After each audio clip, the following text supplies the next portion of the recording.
제가 재미있는 말씀을 좀 드려볼까요? 인도 이야기입니다. 인도에는 많은 종교가 있지 않아요?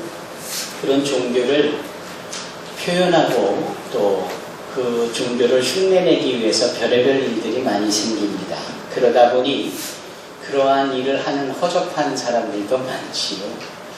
요술이라든지 마술 같은 일을 행하는 분들이, 어떤 분이 나무로 된 그릇에 물을 붓고 특별한 형상을 잃은 나무 막대기를 그 물에 저으면 그만 물 속에서 금이 생기는 겁니다.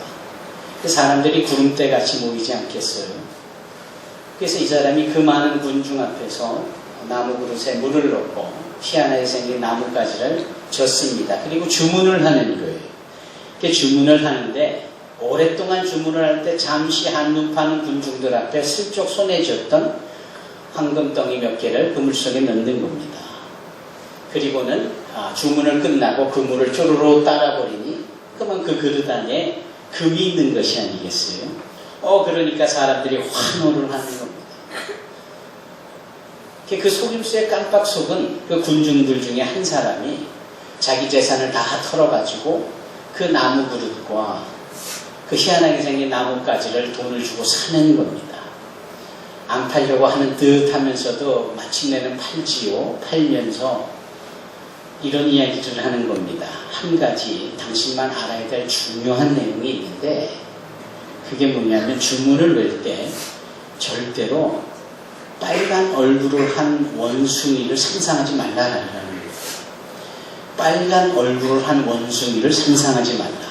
만약에 그 주문을 할 때 빨간 얼굴을 한 원숭이를 상상하면 아무리 주문을 열심히 해도 금이 생기지 않는다라는 거예요.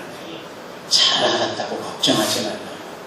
그리고 물을 붓고 열심히 휘젓기 시작합니다. 그리고 주문을 외는데 자꾸 빨간 얼굴을 한 원숭이가 등장을 하는 거예요. 눈만 감으면 빨간 얼굴을 한 원숭이가 등장을 하는 거예요. 그러니 금이 생길 리가 없죠. 이 재밌는 이야기의 핵심은 뭡니까? 이게 소위 연상의 법칙이라는 겁니다.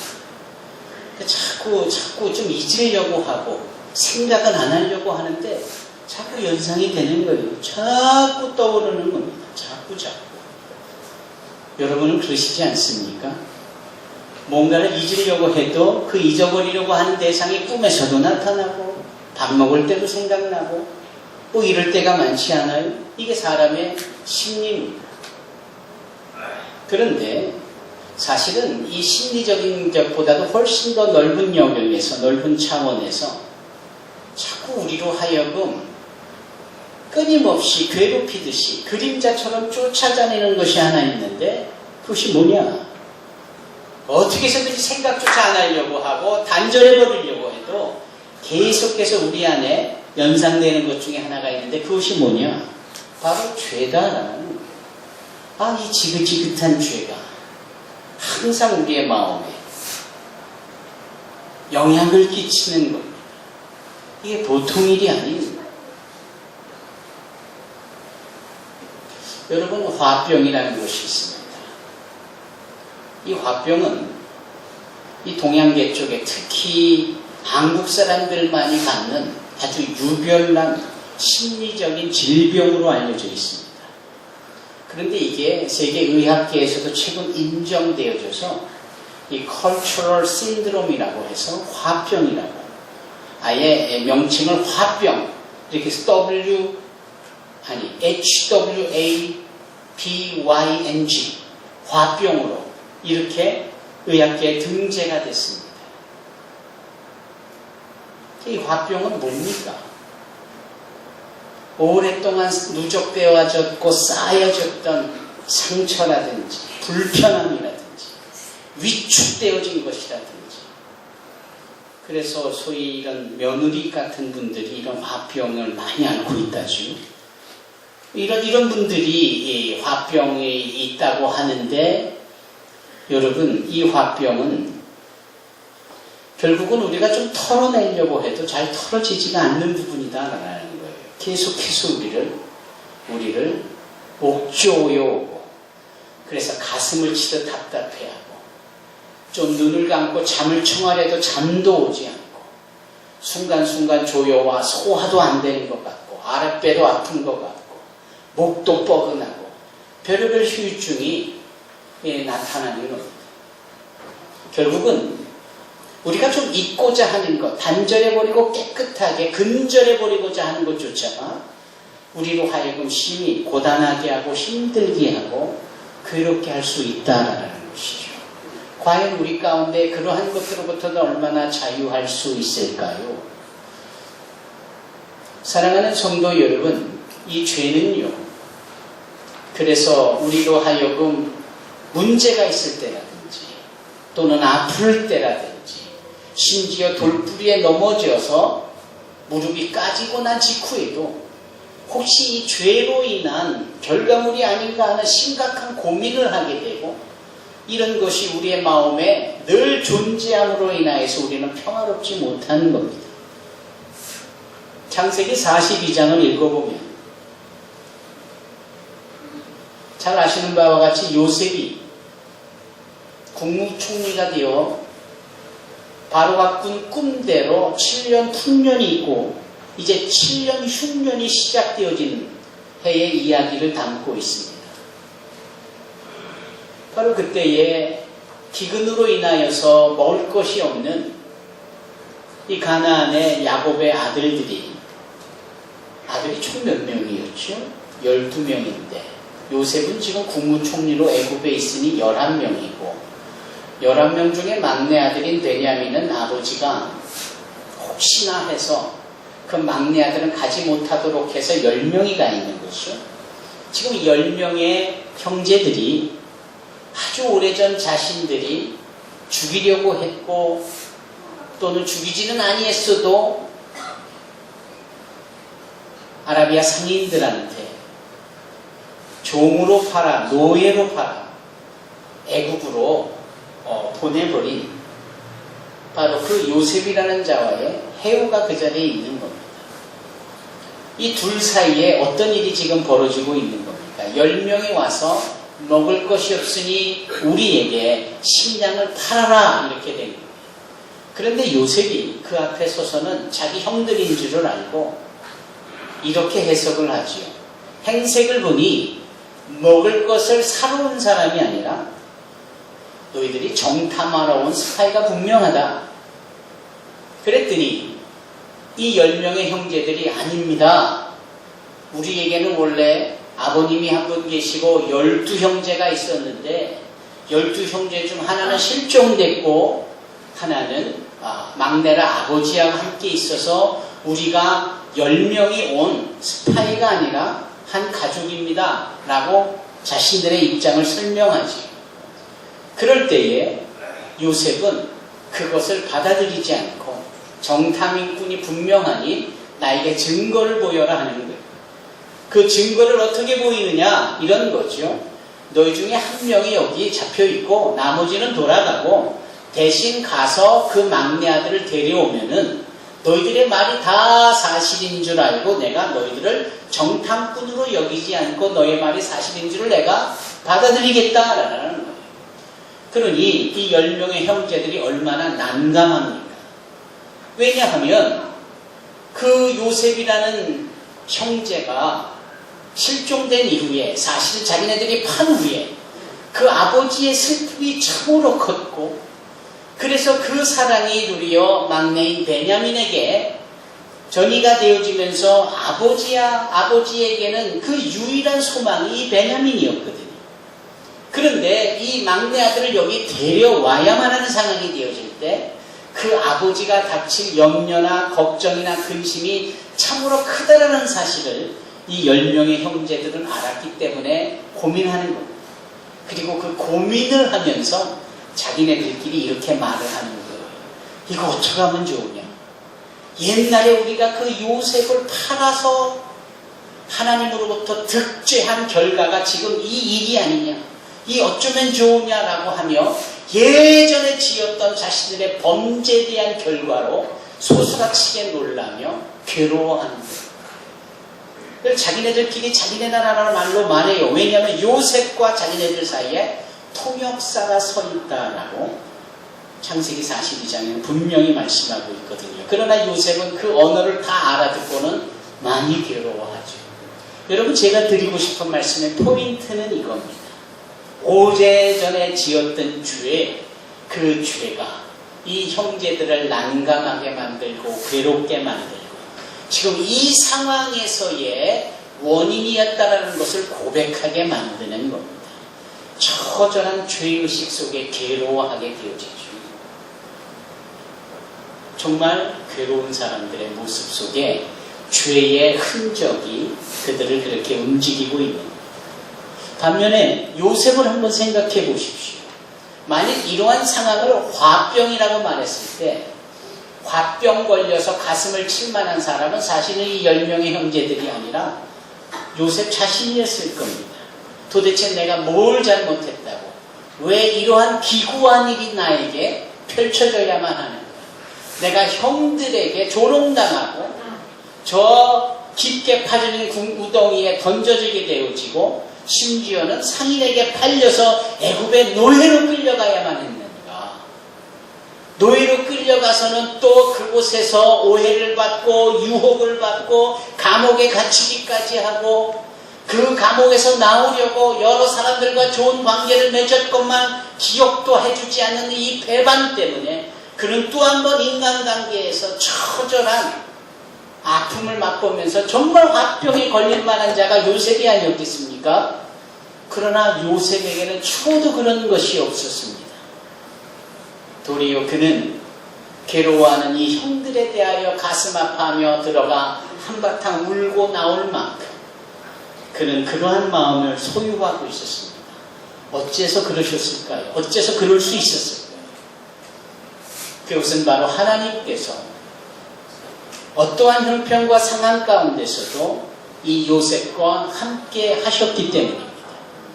그가 오해를 받아서 감옥에 갇혀도 하나님의 인자가 거기서도 더하셨고 떡 맡은 자가 회복이 되어져도 하나님, 술 맡은 자가 회복이 되어져도 하나님께서는 그와 함께 하셔서 그 술 맡은 자가 기억지 아니하고 요셉을 배반하고 요셉이 괴로울 수 있는 상황인데도 하나님의 인자가 더해졌던 결과입니다. 하나님이 함께 하시니까 소위 인간적 화병도 존재하지 않는 것. 가슴을 치며 답답해하며 괴로워하며 누구 때문에 힘들어할 이유가 없는 것.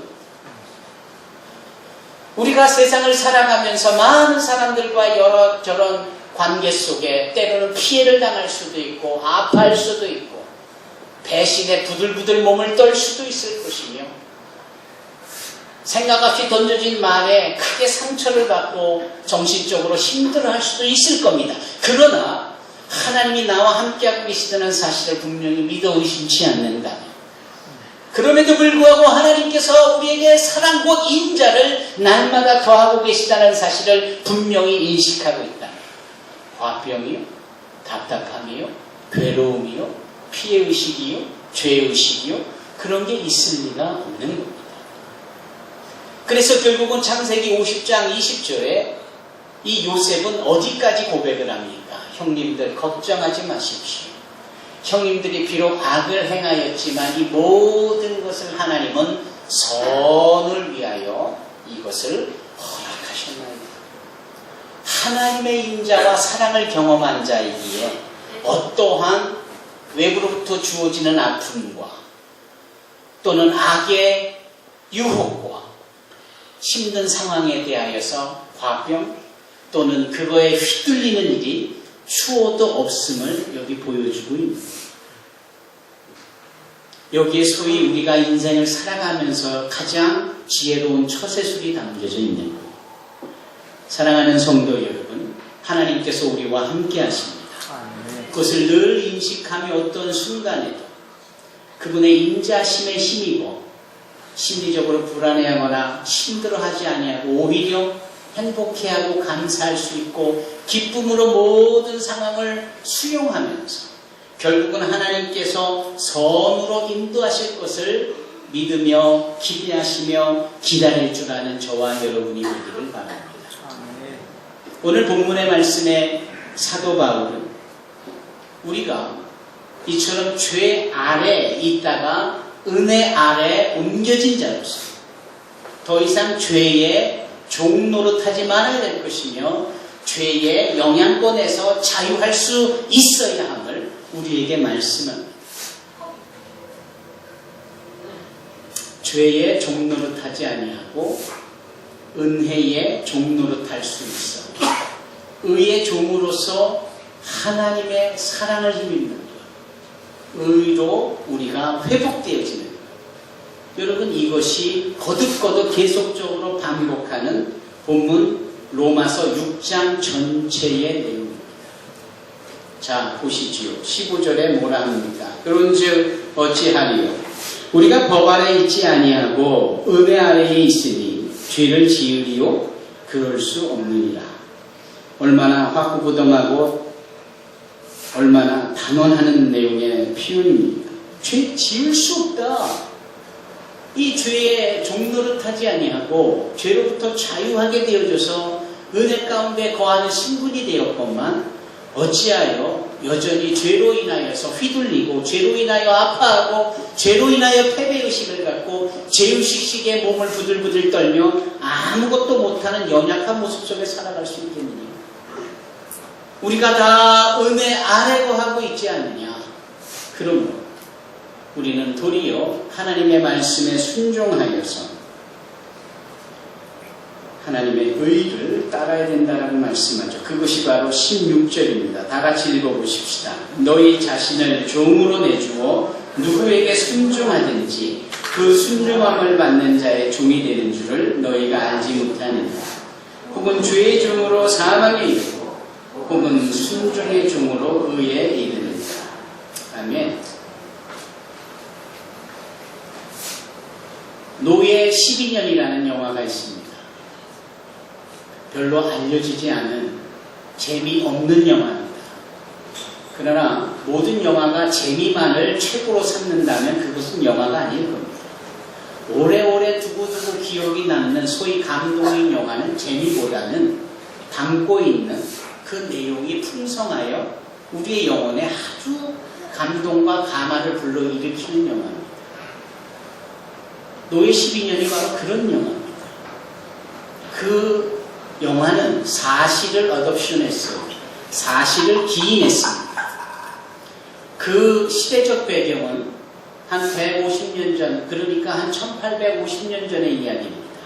그때는 이 미국 전체가 이 노예 제도가 폐지되어지고 어느 주는 그래서 노예가 자유로운 신분이 되는 자유주간이기도 하고 또 어느 주는 여전히 노예를 극심하게 처우해두는 노예를 인정하는 주가 또 존재하는 과도기적 상황이 있습니다. 그러니까 노예 상인들이 다른 방법으로 노예를 충당하는, 어떻게 충당하느냐?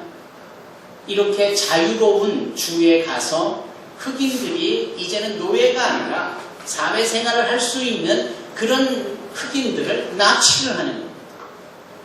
그리고는 그 노예가 존재하는 주에 갔다가 노예로 파는 거예요. 바로 그러한 상황의 사실을 기인한 영화입니다. 솔몬이라는 이름을 가진 자가 악기도 다루고 꽤나 지성인인 그가 납치를 당합니다. 그리고 노예로 팔려요. 그래서 그는 노예로 하루아침에 신분으로 전락돼 버렸고 채찍에 맞고 죽음의 사지를 여러 번 경험을 합니다. 목칼을 따면서 또 비누 하나 때문에 매를 맞는 다른 흑인 여종을 구하려다가 스스로 괴롭도 당하는 일이, 그러면서 시간이 가기를 12년 동안 그가 하루아침에 노예가 되고 하루아침에 종이 되고, 그래서 시키는 대로 때리는 대로 맞아야 하고 순종해야만 했습니다. 그것이 유일하게 사는 일이에요. 다른 흑인들을, 노예들을 보니까 그러다가도 주인이 마음에 안 들면 죽여도 무방한 거예요. 이해하십니까? 죽도록 이를 부리다가 주인이 마음에 안 들면 총으로 쏴 죽여도 아무런 문제가 없는 거예요. 그런 상황 속에 하루아침에 노예 신분으로 전락한 이 솔로몬의 삶이 얼마나 처절했겠습니까? 그런데 그 영화 속에서 그는 시간만 나면 그곳을 벗어날 국리를 합니다. 번번이 발각되어져 죽도록 매를 맞습니다. 그는 그를 아는 사람이라 간신히 종이를 구하고 간신히 나무를 끓여서 진액으로 만든 잉크로 글을 씁니다.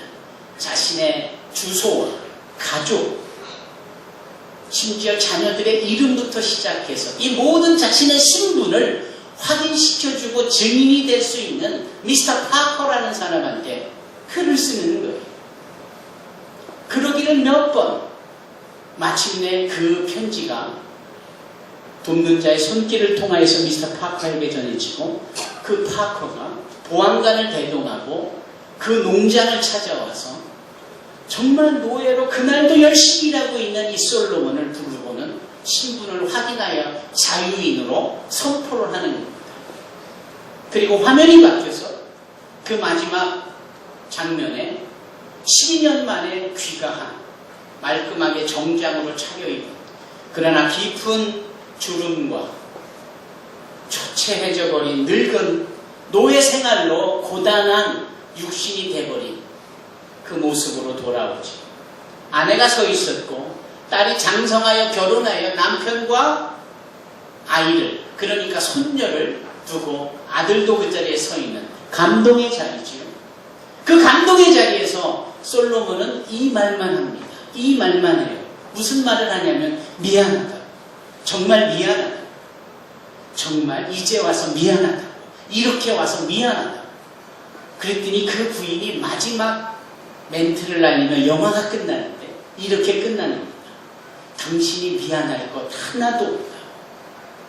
그 단어 속에, 그 문장 속에, 그 표현 속에 이 12년이 얼마나 처절하고 얼마나 괴롭고 힘들었으며 바뀐 신분 때문에 얼마나 고통스러웠는지가 고스란히 담겨져 있는 겁니다. 정말 천신만고 끝에, 우여곡절 끝에 정말 천행 가운데 그는 가족으로 돌아왔고 그는 그때부터 흑인 노예의 해방을 위하여서 그렇게 살았다라고 나머지 후기가 기록되어지며 영화가 끝납니다.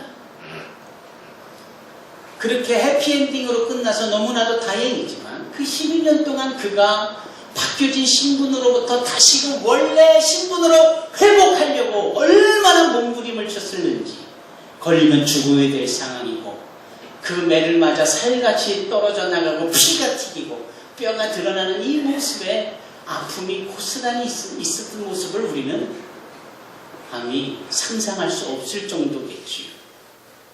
저는 이 영화를 보면서 바뀌어진 신분으로부터 회복되어지는 신분의 과정이 너무나도 힘들었구나. 그리고 그 신분이 바뀌어짐으로 인하여서 노예가 된다는 것이 얼마나 비참한 일인가 하는 거예요. 우리가 하나님의 형상을 따라 지음을 받은 자입니다.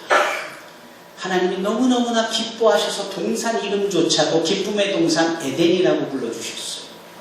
그곳에 우리를 있게 하시고 당신과 함께 동행하며 하나님의 속생대로 영생할 수 있는 존재, 영원한 생명을 누릴 수 있는 존재로 우리를 만드셨고 그러한 자격과 특권을 부여해 주신 우리가 바로 하나님의 완벽한 피조물이에요. 하나님과 동행하는 그분의 분신이었습니다. 그런데 죄의 유혹을 받잖아요. 죄에 빠지잖아요. 한마디로 죄의 납치가 되어지는 것 아닌가요? 죄의 납치가 되어져서 하루아침에 죄의 노예가 되어버립니다. 그래서 죄가 시키는 대로 하는 겁니다. 죄가 유혹하는 대로 빠져서 허우적대며 정신 못 차리며 그러다가 죄로 인하여 죽을 수밖에 없는 거예요. 이 로마서 6장 결론적으로 맨 끝절에 우리가 다음 주에 나누게 되어질 이 말씀에 로마서 6장 23절에 뭐라 합니까? 죄의 삭은 사망이 하나님의 은사는 그리스도 예수 우리 주 안에 있는 영생이니라. 이렇게 말씀하잖아요. 정말 죄의 죄에 부려지는 노예로 간신히 살다가 결국은 주어지는 게 사망 죽음이다. 이게 얼마나 처절하고 답답한 노릇입니까? 하나님의 자녀였다가 죄의 노예가 되어버렸으니, 그리고 죽을 수밖에 없는 존재가 되어졌으니, 영화 속의 솔로몬은 그러한 신분에서 자신이 벗어나려고 그 과정 12년 동안에 처절함을 보여주었지만, 이 죄는 소위 영적인 것이며 사단이 부리는 것이기에 그 어떤 자가 이것으로부터 자유하거나 탈출하거나 스스로 상관없는 자리에 설 수 있는 것이 아니에요. 이미 성경이 말씀하잖아요. 의인 없나니 하나도 없다고. 그들의 마음에 온갖 죄악이 가득하다고. 그러면 우리는 그냥 죄의 노예로 살다가 죄의 노예로 죽는 겁니다. 그런데 하나님께서는 우리를 사랑하셔서 그 사랑이 얼마나 큰 사랑인지를 확증하시기 위하여 당신의 독생자를, 당신의 거룩하신 아들 독생자인 예수 그리스도를 우리 가운데 보내신 것. 죄 없으신, 흠 없으신, 거룩하신 하나님 당신이신 예수께서 우리를 위하여 죄의 삭수로 죽을 수밖에 없는 우리를 위하여 대신 죽으신 것. 십자가에 못이 박히고 그 허리에 창이 찔리고 그 발에 못이 박혀 흘리는 피가 단 한 방울도 남지 않고 다 흘려 완전히 죽기까지. 그래서 죄가 요구하는, 죄가 우리를 붙잡으며 토해내라고 하는 그 죄의 삭신 사망을 주님께서는 십자가에서 이루신 겁니다. 우리가 전도 폭발 훈련을 할 때에 배우고 배운 내용이 무엇이, 우리 주님께서 십자가상에서 7가지의 십자가, 가상 언어, 가상의 실언을 하시잖아요. 7가지 말씀. 그 중에 하나가 무엇이었습니까? 다 이루었다라는 거예요. 다 이루었다. 다 이루었다라가 소위 원어로 테텔레스타이라고 했지 않습니까? 테텔레스타이. 이 테텔레스타이는 상업적인 용어라고 했어요. 상업적인 용어예요. 뭐냐? 그런 용어입니다. 노예 시장에서 이 노예를 내 돈으로 사서 이 노예의 값을 지불해주고 이 노예의 모든 빚을 청산해주고 이 노예를 자유하게 하는 거예요. 이때 쓰는 용어가 테텔레스타입니다. 주님께서는 죄의 노예로 살아갈 수밖에 없고 죄로 인하여 죽을 수밖에 없는 우리를 위하여서 당신이 십자가에 못이 박히고 죄 없으신 당신이 다 이루었다. 즉 이 죽음이, 이 십자가의 고난이 너의 모든 죄가 요구하는 사망을 지불했다라는 것, 이것을 선포하십니다. 그래서 누구든지 예수를 믿기만 하면 멸망치 않고 영생을 얻게 되어지는 줄로 믿습니다. 누구든지 주 예수 이름을 부르면 구원을 얻게 되어지는 거예요. 예수 외에는 그 어떤 것도 우리로 하여금 죄의 노예로부터 자유하게 할 수 있는 것이 없어요. 오직 예수, 오직 예수 그리스도의 십자가만이 우리를 자유케 합니다. 오늘 본문에서 사도 바울은 이렇게 말씀합니다. 혹은 죄의 종으로 사망에 이르고 혹은 순종의 종으로 의에 이른다. 혹이라는 말은 어떤 사람은 이런 뜻이에요. 어떤 사람은 죄의 종이 되어져 사망에 이르고 어떤 사람은 순종의 종이 돼서 의에 이른다. 여기에서의 순종이라는 것은 뭐에 대한 순종일까요? 아버지의 말씀에 대한 순종, 하나님의 은혜에 대한 순종, 그분의 사랑에 대한 순종, 누구든지 예수를 믿기만 하면 멸망치 않고 영생을 얻게 하려 한다라는 그 목적 때문에 십자가에서 죽으셔야 하는 그 예수님의 십자가에 대한 순종. 그래서 우리는 의에 이루어지는 겁니다. 여기에 의는 한마디로 죄 짓지 않고 거룩하게 사는 것도 사는 것이겠지만 성경이 말하는 의는 관계라고 했습니다. 관계. 즉 reconciliation, 하나님과의 화목이, 하나님의 순종의 종이 되어지면 하나님과 화목하는 의를 이루는 겁니다. 그래서 이제는 더 이상 우리가 노예도 우리가 죄의 종도, 그래서 죽을 수 있는 존재가 아닌 우리가 자유함과 나의 주권이 보장되어져서 나의 자유의지를 가지고 행복하고 감사하게, 그리고 죽는 게 아니라 영원토록 영생하는 존재로 살아갈 수 있게 되어진다라는 겁니다. 이 말씀이 저와 여러분들에게 부여해 주시는 하나님의 은혜의 완성, 사랑의 완성, 예수 그리스도의 십자가의 의미, 우리 모두가 알고 그 가르침에 순종해 나가기를 주님의 이름으로 축원합니다. 기도하겠습니다. 은혜